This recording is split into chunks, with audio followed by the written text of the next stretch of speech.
Ramakrishna শরণম YouTube চ্যানেলে সকল রামকৃষ্ণ ভক্তমণ্ডলীকে স্বাগত। আজকের পাঠের বিষয়, ভক্ত কাতর হয়ে ডাকলে শ্রী শ্রী মা কোথায় না যান। জননীং শারদাং দেবীং রামকৃষ্ণম জগদ্গুরুম পাদপদ্মে তয়ো শ্রিত্বা প্রণমামি মুহুর্মুহু। প্রমীলা বসু লিখেছেন, আমার ভাই প্রবোধ সিংহ তখন বয়স 20-21 হবে, বোম্বাই প্রদেশের ধারোয়ারে ছিল। সেখানে সে রোজ বিকেলে নদীর তীরে বসে গীতা পাঠ করত। একদিন হঠাৎ একটা গরু নদীর ওপার থেকে এসে তার কাছে শুয়ে পড়ে।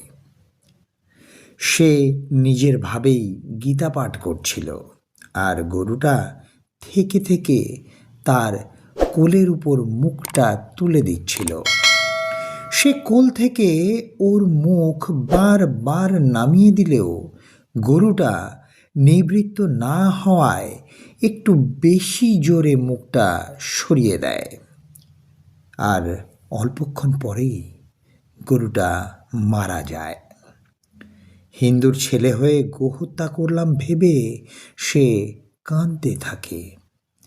সন্ধ্যার পর বাড়িতে ফিরে কারোর সঙ্গে দেখা করল না। এক নিভৃত ঘরে ঢুকে শ্রী শ্রী ঠাকুর ও শ্রী শ্রী মাকে স্মরণ করে গোহত্যাজনিত পাপ মোচন করবার জন্য ব্যাকুল প্রার্থনা জানাতে লাগল। ভোর রাত্রে মা তাকে দেখা দিয়ে বললেন, বাবা, তুমি গোহত্যা করনি। গরুটার 3 দিন থেকে অসুখ ছিল।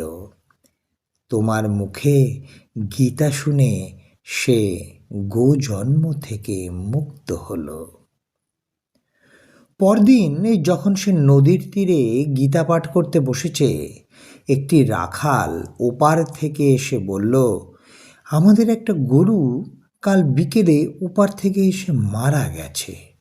গরুটা 3 দিন কিছুই খায়নি।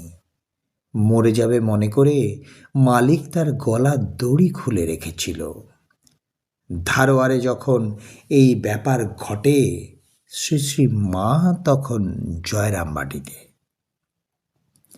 পরে কলকাতায় এলে আমি তাকে সব কথা নিবেদন করে বললাম, মা, ভক্ত কাতর হয়ে ডাকলে আপনি কোথায় না যান।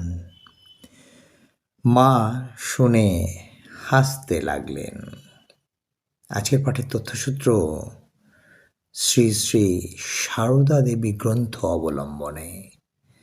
জয় মা সারদা, জয় মা সারদা, জয় মা সারদা। জয় ঠাকুর রামকৃষ্ণ পরমহংসদেব, জয় স্বামী বিবেকানন্দ মহারাজ।